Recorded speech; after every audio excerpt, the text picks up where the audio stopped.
Mission 3.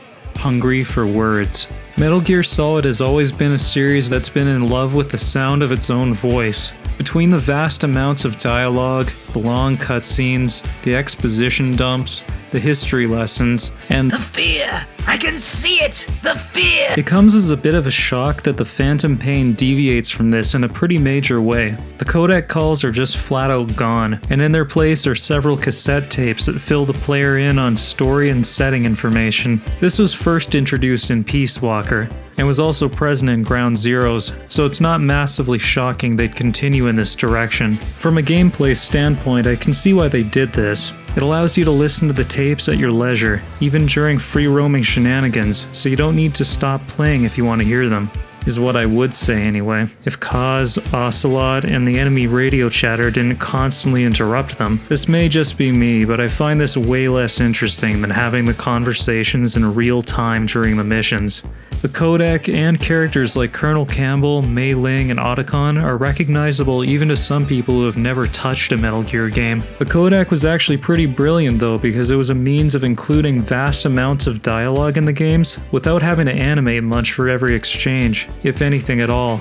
Some may call that cheap, I call it efficient. It was very impressive with just how many conversations they were able to get into these games. They range from basic gameplay tips, to information on the bosses, to character backstories, and sometimes something as simple as comic relief and idle banter, such as Mei Ling's Chinese proverbs or Paramedics movie trivia. I've always maintained that dialogue or scenes like this, which some see as meaningless fluff, can give the characters and world that extra little something that so many games neglect. An element of the mundane and the relatable. Seeing Zero argue with Snake over not liking James Bond may seem like a pointless movie reference, but it's also a conversation that the player may have had with one of their own friends. Instantly, it brings these characters down to a more believable and human level, and you may find yourself more motivated to see them triumph when you're given the illusion that they exist beyond the vacuum of the video game. It's actually one of Kojima's more subtle and successful ways of making you latch onto his characters, even if that doesn't make them all realistic per se.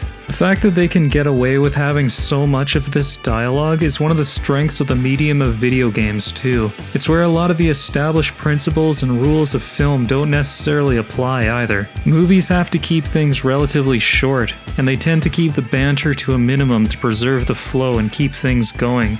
There's a reason why Marty McFly and Doc Brown didn't have long conversations about the food they were eating or whatever. It just wouldn't have worked. Video games aren't really given a time constraint, so they're more at liberty to add dialogue like this to help shape their characters. The Phantom Pain feels like it really dropped the ball in this regard. It's a strange irony that this is the most expansive and open world the series has had to date, but it also feels like the most empty and constrained, and the world itself seems to be the least relatable. For all of the problems that Metal Gear Solid 4 had, the dystopian future setting gave glimpses of regular, non-combat life that made its world bigger than what we see in the game itself. It's pretty damning when the spin-off Metal Gear Rising feels like it has better world building than the Phantom Pain.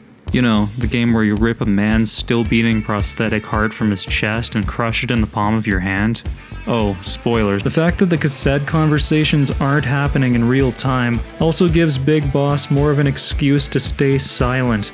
Aside from this being incredibly rude, it makes it difficult to get used to hearing Kiefer Sutherland as the new voice of Big Boss. Just like with Ground Zeroes, there were times where I wasn't sure if it was him talking or not, but compared to the Phantom Pain, he was actually pretty talkative there. In a way, I do understand what Kojima was going for. Snake is supposed to be tired, numb, and probably trying very hard to cope with having lost everything he did. Ocelot describes him as waking up with venom in his eyes at the hospital, so he's probably also trying to not lash out at whoever happens to be nearest to him. When your trust and confidence is shattered, you really don't have a lot to say to anybody. Oh shit, that was a bit too real. This isn't the first or the second time he's been betrayed.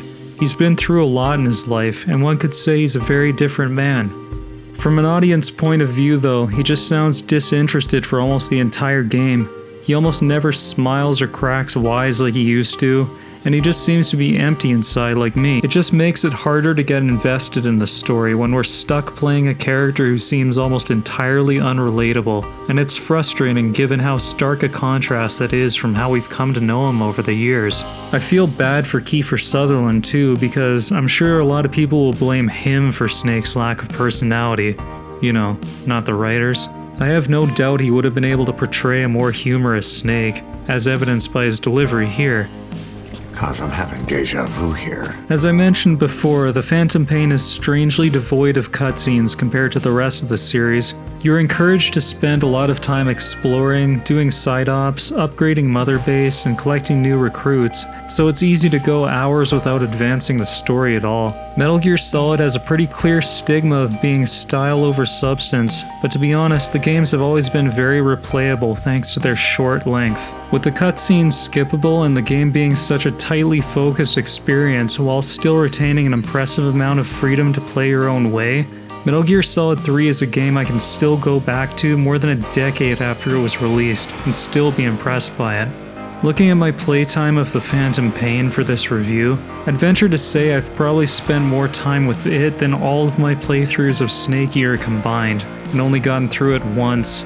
And in spite of the tone I just used and the sad music going on in the background, I actually had a really great time with the game. With the game being so open-ended, lengthy, locked behind resource gathering, a time gate, and with just a little bit of my good friend RNGesus padding things out further, well, I don't know if I'd ever want to erase my save data and start this game over again, even if I did miss a few things. I was unlucky enough that I happened to skip playing the game on my birthday, for example, and missed this hidden cutscene. Happy birthday with salutations. Happy birthday, may your sky stay blue. Happy birthday to you.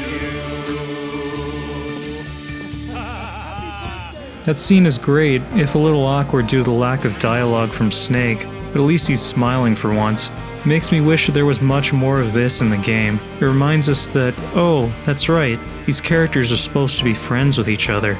Remember that? With the concept of an open world becoming somewhat of a standard for AAA games these days, I'm guessing that Kojima was either pressured into taking the series in a less verbose, more gameplay-centric direction, or just adopted a Me Too mentality and wanted to join the ranks of Arkham, Far Cry, and GTA.